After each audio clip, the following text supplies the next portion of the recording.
Alright guys, this is another Peugeot review by Lion King, Ikenna351.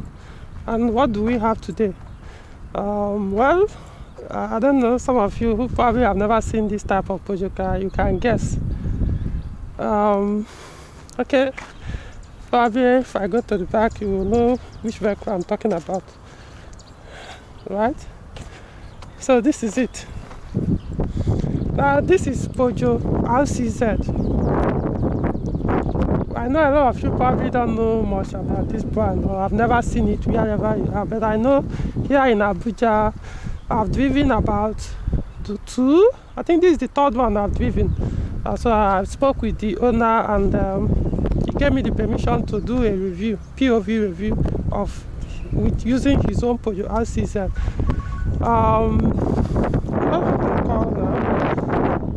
So as you can see right here is RCZ. So RCZ initially started up as a concept car. I think Peugeot first did it to be a concept car, more like a 307 concept cars. No, 308. You know, the first series, is it T8 or T9? I've forgotten. Either T7 or thereabout. So eventually they decided to go into mass production of it and sell it. And so the thing is, I think the headlamp is the same with the Peugeot 308, that first production, the phase 1 or the first generation 308. For what I gathered anyway. So it's more like it took a design from 308, especially from the front end. Of course, from the rear, it's completely different vehicle. So this is a Peugeot sports car. It's a full-time sports car, and it's a two-door Peugeot, two-door vehicle, what we call coupe. There's one thing I love about this.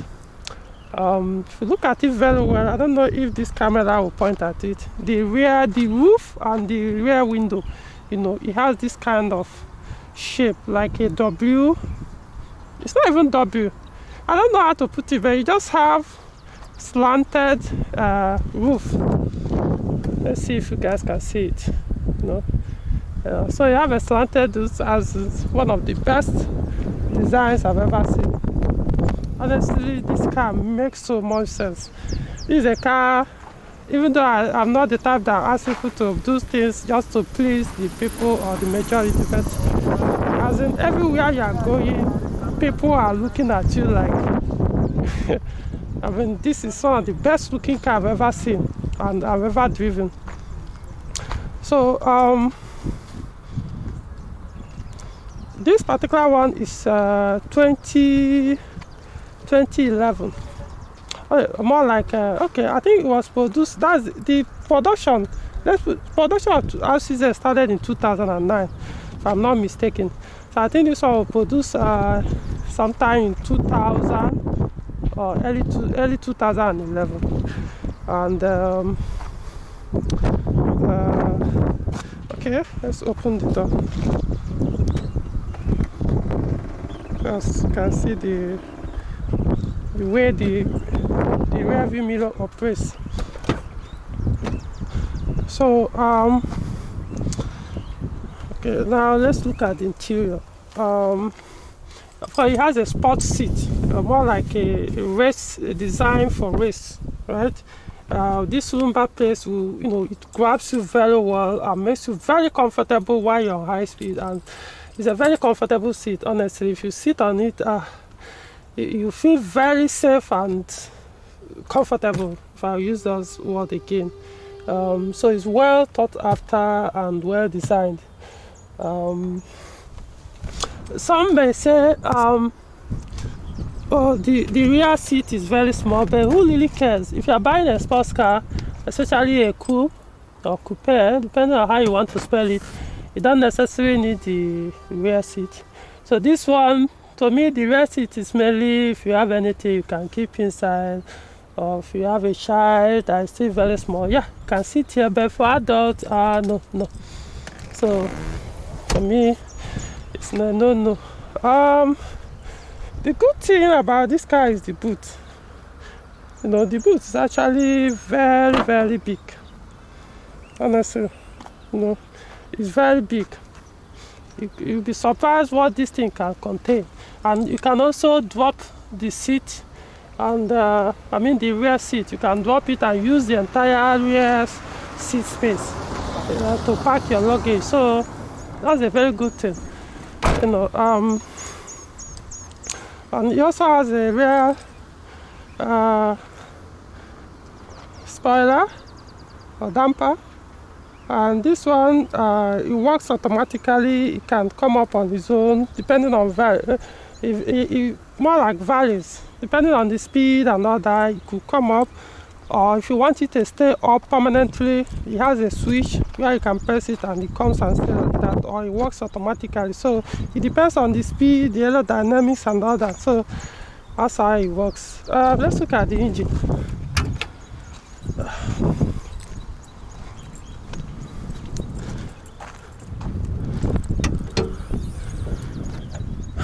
Alright, so now Peugeot RCZ has two phases.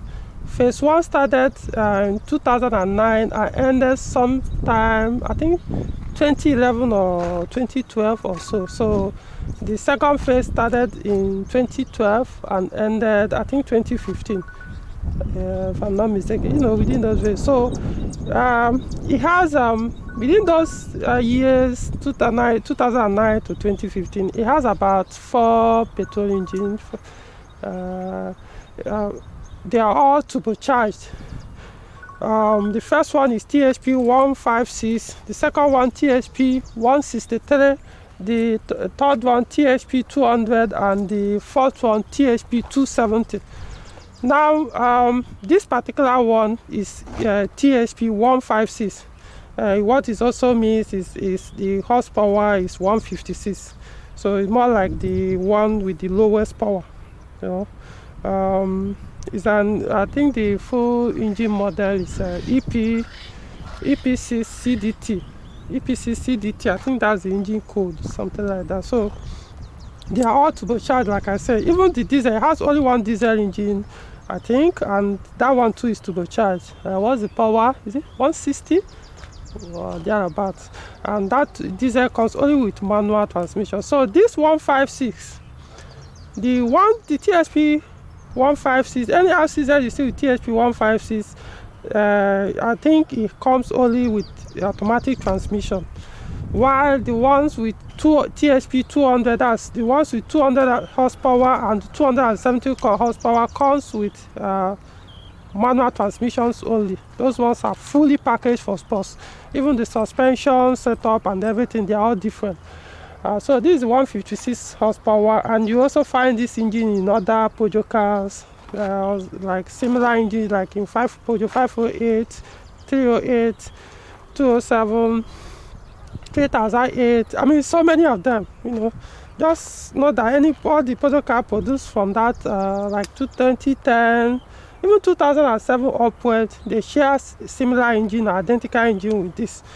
So anyway, some may not like it, the power, based on, you know, this sports car is supposed to have more power than this. Well, if you are driving it, it kind of prove you otherwise. Another way to know the one with THP 156 is the exhaust. Exhaust, it has these two this side. I think there's another model that has the other side. Though you can modify it any way you want, you know. But I know THP 270 comes with one here and one here, so they all have a double exhaust. So I think that's all about it with the exterior. I think it's time for us to go for a drive. Alright. Hello. Alright. So I'm here with me is the. Okay, let's wait for him to come. The interior. Okay, yeah, let me do this. So the interior, you can see. Oh, one thing I love about this RCZ is the analog clock. Honestly, I love it. It makes it a classic vehicle. Looks very classic. I know some people may like the digital one, but honestly, I don't really like it. I just love this one. The design, the location, it makes a lot of sense. So what else do I want to talk about? Of course, this particular one has, I think it comes with about 3 different radios, if I'm not mistaken. This one is RD4. You know, RD4, you find it in 407, 407, 307, 607, phase 2, and quite a number of them. You know, so while there's another one with, I think the best of them is RT6. That one comes with navigation screen and so many other things. It has so many functions. So these people, not time for this. I think maybe we just switch off my phone. Yeah. So that's about it. Of course, the RPM, the tachometer, the speedometer, the fuel, the temperature gauge, the coolant temperature. It doesn't have the oil temperature gauge, and then the fuel this thing, and then the coolant temperature gauge is calibrated like that of 406. You know, once they get to, especially the D9, the phase 2 406, once they get to 90 degrees Celsius, they stay there. Unless it's overheating, then you exceed it. So, which makes it easier to, you know, to monitor. Right? It doesn't matter anyway, because unless somebody who is technical will know that, no, even at that 90 degrees Celsius here, it's usually exceed that 90, because I know the fan usually comes up at 97, 98 degrees Celsius. So somebody else who may see, if the temperature gets to 100, he may start worrying that it's overheating. So this design is okay. All right, so here with me is Mr. Issa, yeah. So he's you know, he's a friend to the owner of the car who is not in town, so he decided to bring the vehicle to me to use it as he promised, to do a review. So we are going out for a drive now, so you guys can see.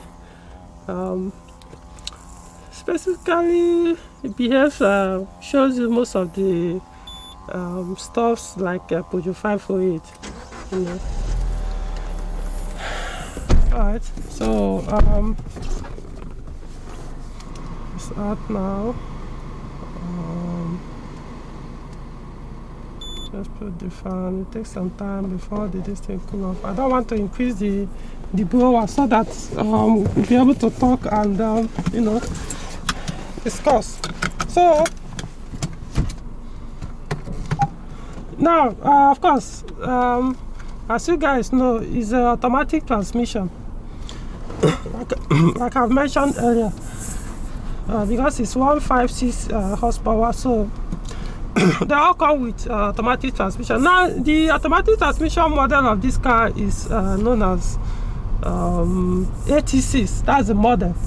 86 86, which from my research understanding, we are produced together with Isin. It's more like an Isin. What's the name? Isin. And I hope I'm spelling it correct, pronouncing it correctly. That's AISIN.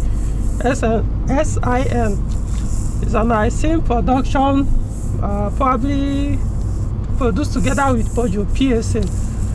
It told me, I think it's more like a newer, or it succeeded AM6, because they all look alike. So I think it's just a newer version of AM6 gearbox. So this gearbox, the 86, you will find it in Peugeot 508, the first generation,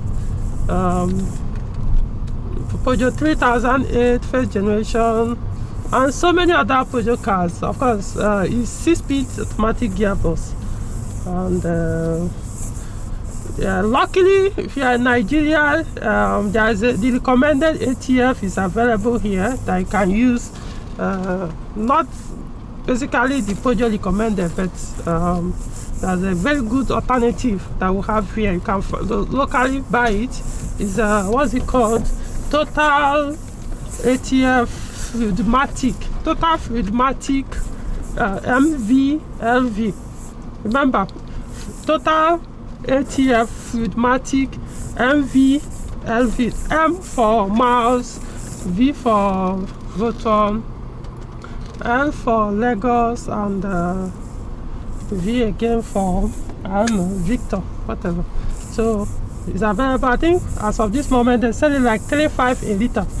So at least you don't have to kill your gearbox. What I'm saying is, if you intend to buy this car, if you love this car and intend to buy it, and you are scared that you may not find ATF to be servicing your gearbox, is available here in Nigeria. If you're outside Nigeria, you could go for the OEM one, or you can also source for this same ATF I talked about. Now the engine, I think I've written an article and also done a video about it. The recommended oil, total oil, is not really available in Nigeria, right? So, but I've done my research and now found a good alternative.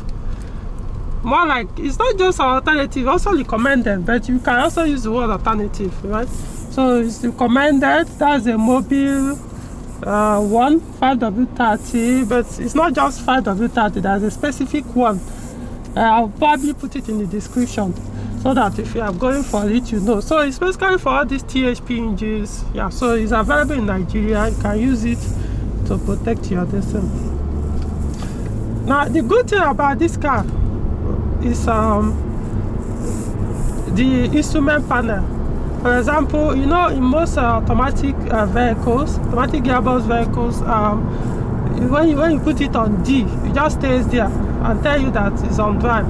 But this one actually, even if it's on drive, it's not on manual mode, but it's actually will be telling you which gear is engaged at every moment the vehicle is in motion. For example, it's on gear 6 now, you know, and it's showing D6. For example, you want to start takeoff and you put it on drive, what it will show is D1. So as you are moving, when you upshift, it will change to D2, D3, D4, D5, D6. So which you may not find in a lot of Peugeot cars, or even a lot of Peugeot vehicles with automatic gear. But this one is showing you the gear that is engaged, so that, you know, from there you know, okay, you know, it depends. For example, if you want to do a very quick acceleration or overtaking, and you are doing like 60 kilometers per hour and it's on D6, of course, you know, it can't overtake. You can't do that kind of overtaking at that particular speed. So what you need to do at that point, if you don't want to do a kick down, you can switch it to manual mode immediately and shift it down. So the information it displays makes a lot of sense to me,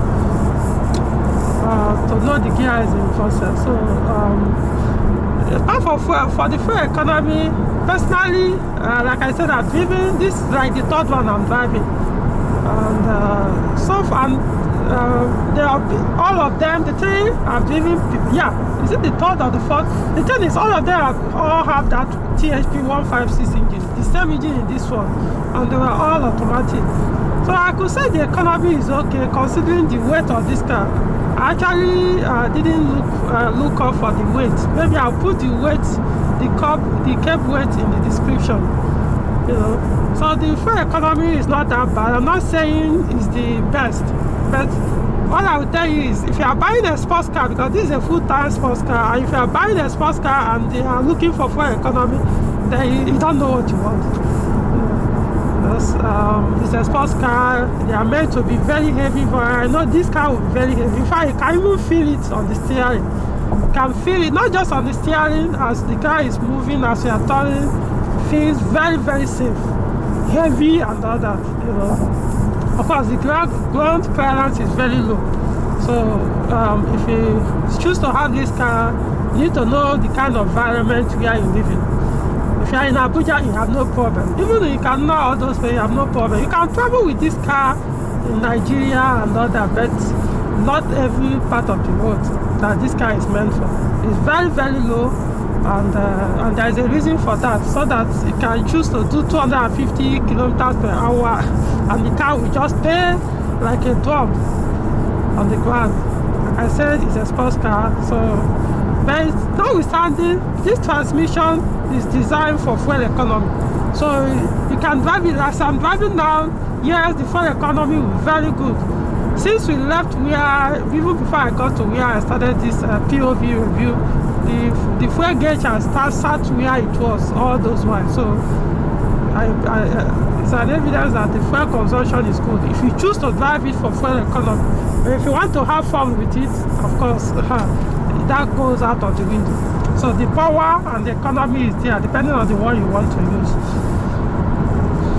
The steering feel, I'm gonna tell you, if you are the type that only prefer cars that the steerings are very, very light, you'll be disappointed on this car, because this car, like I said, is a sports car. The steering is designed to be very heavy. I'm not saying it's as heavy as manual steering, no, but I'm saying it's a heavy steering. You know, as it is now, I mean, it will take a lot for this car to swerve out of the road. You have to be that dumb. Let me use the word. You have to be that dumb to steer this car out of the road or swerve it out of the road, because it's very heavy. So even if you do this thing, the car still maintains the stability. You know, because the steering won't be very light. It won't allow you to, or it's not as sensitive as the normal power steering that if you turn the button, it could actually throw you out. You know, so it's a very good design, honestly. You know, see, if you push it, you can actually move. So I said, whichever the option you want to use it for. The thing is, at the time the owner of this car wanted to sell it, but I don't think he wants to. He's likely enjoying the car right now. So if you want it, you may have to go for yours. Or I could ask him if he's still interested to sell, because honestly, this car makes a lot of sense, you know, for those who want to buy. But you can always get yours, you know, because bet you give it 5 or 10 more years, if you get to 5 years, this car will be one of the best classic cars you can ever get, because the production stopped in 2015. So it's not like you can always get it anytime you want, no. So if you're interested, I will advise you to go for this car now that people can still selling off theirs. For those who are switching to something else and not, I can always get it now, but time will come you won't be able to get this car anymore. You know, it's one of the best looking car out there. Honestly, very safe to drive, to speed with. This is the type of car I can do 250 kilometers per hour, and I won't even feel as if I'm even pushing the car. It's very, very good. You know, I know some people have reservation about turbochargers. Like I said, this car, all of their petrol engines have turbocharger. But one thing I do observe is once you use the recommended engine oil, trust me, you won't have any issue with the turbocharger. You have any issue. Of course, it's a wearable, but eventually it's going to fail, but not like, oh, every now and then. We are talking about thousands or hundreds of thousands of kilometers or something close to that before the turbocharger may fail, you know. But if you use the wrong engine oil, yeah, it will kill it very quickly, you know. So like some people say, why would they not put a V6 in this car? Which makes sense. You know, I always prefer naturally aspirated engine to turbocharged engine. But after driving quite a number of them, you know, and working on them, I kind of don't see anything wrong with turbochargers anyway. All you need is for you to understand, do the normal maintenance, use the right oil, yeah, and you start it. The good thing about turbochargers over the natural aspirated bodies, it will give you the same, a small engine will give you the same power or even more power than the bigger engine with less fuel consumption. You understand?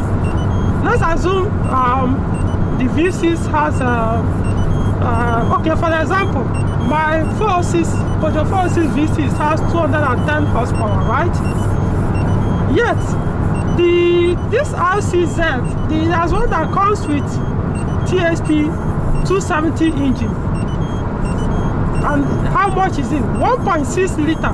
My 406 V6 has the size is 3.0 liter engine.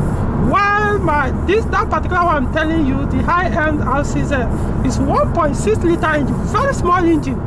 Yet it produces 270 horsepower. While my Peugeot 406 V6 with very big engine produce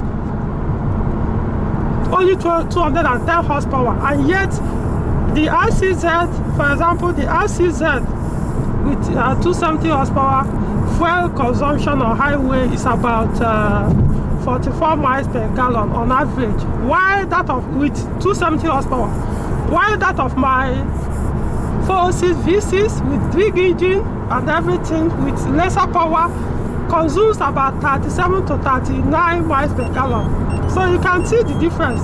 More power with lesser fuel consumption. So don't rule out don't condemn the turbocharger engines. You know, it has its own, of course, it has its own disadvantage and its own advantage as well. So as you can see, the car is actually moving very well and very stable.